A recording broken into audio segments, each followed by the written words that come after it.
The 1st of September, 1939.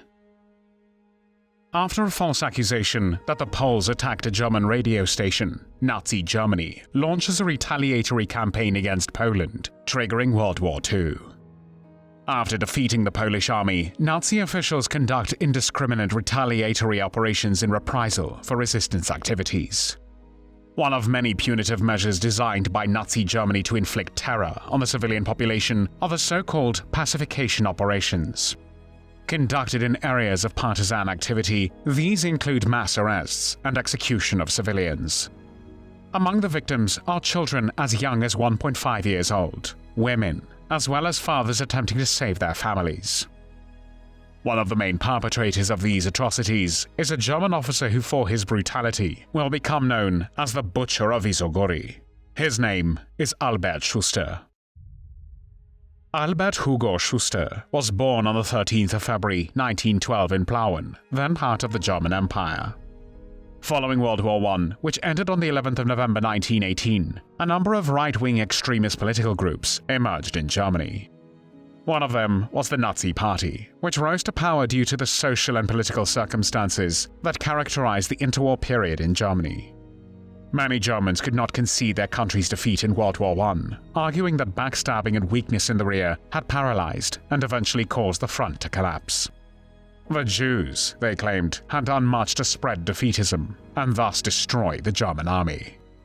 They interpreted the terms of the Versailles Peace Treaty and the steep compensation payments that it entailed as revenge by the victors and a glaring injustice.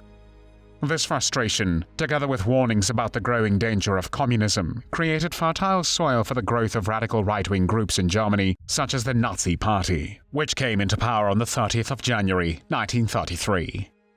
Albert Schuster joined the Nazi Party the same year.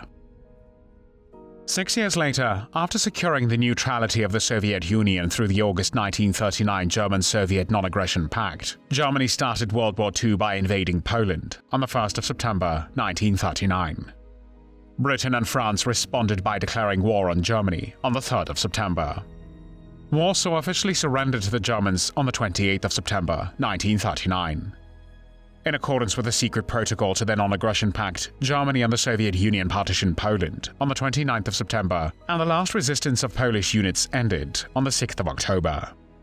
Less than 2 years later, on the 22nd of June 1941, Nazi Germany, under the codename Operation Barbarossa, invades the Soviet Union, its ally in the war against Poland.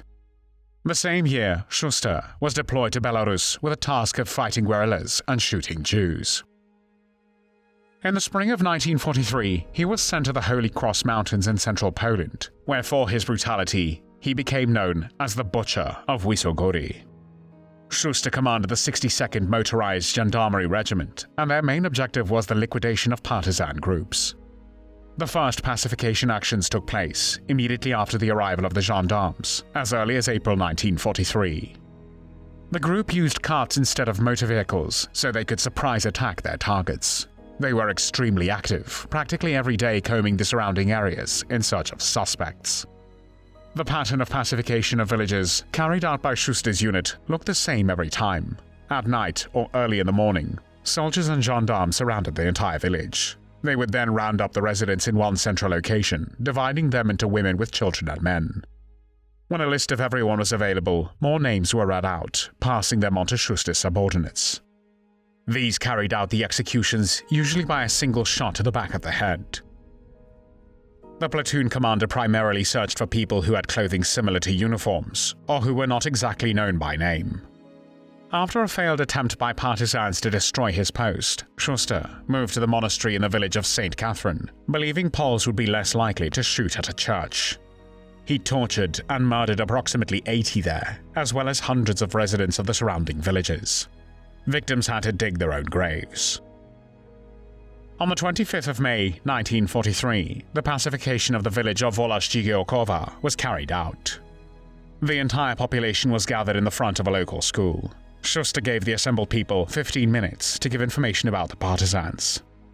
Receiving no response, he declared that every 7th man would be shot. The execution was carried out on 21 people. On the 1st of June 1943, gendarmes organized a raid on Bodzentin. a public execution was carried out, shooting 39 men.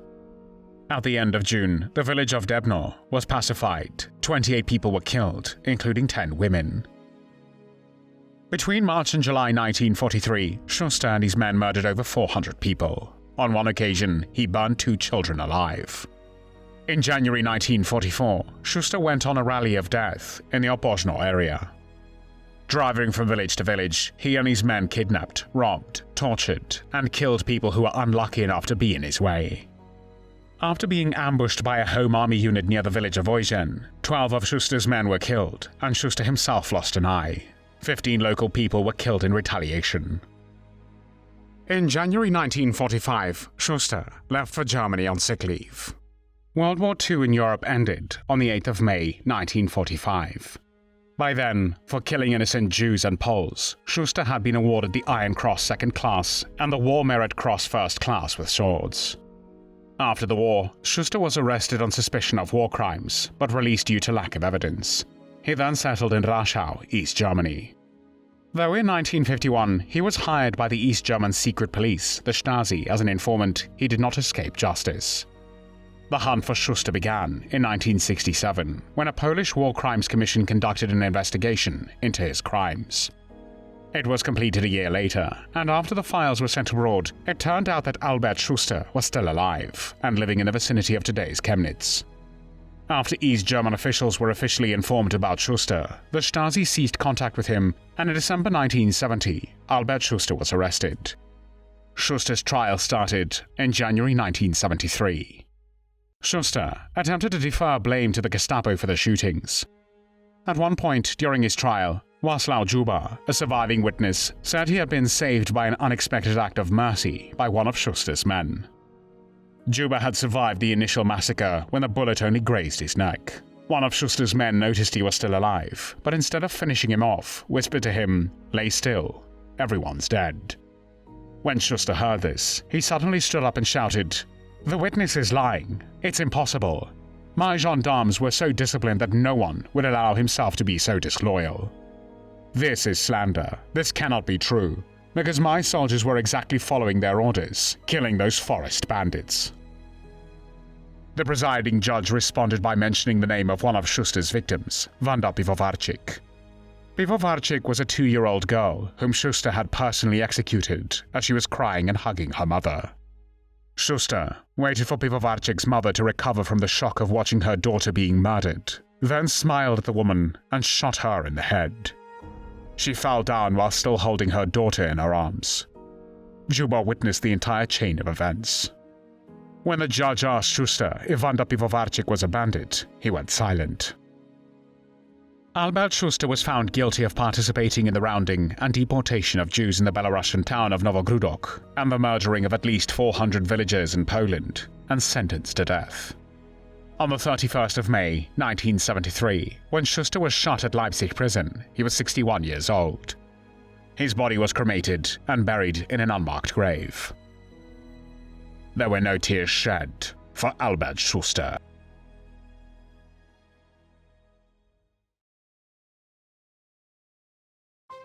Thanks for watching the World History Channel.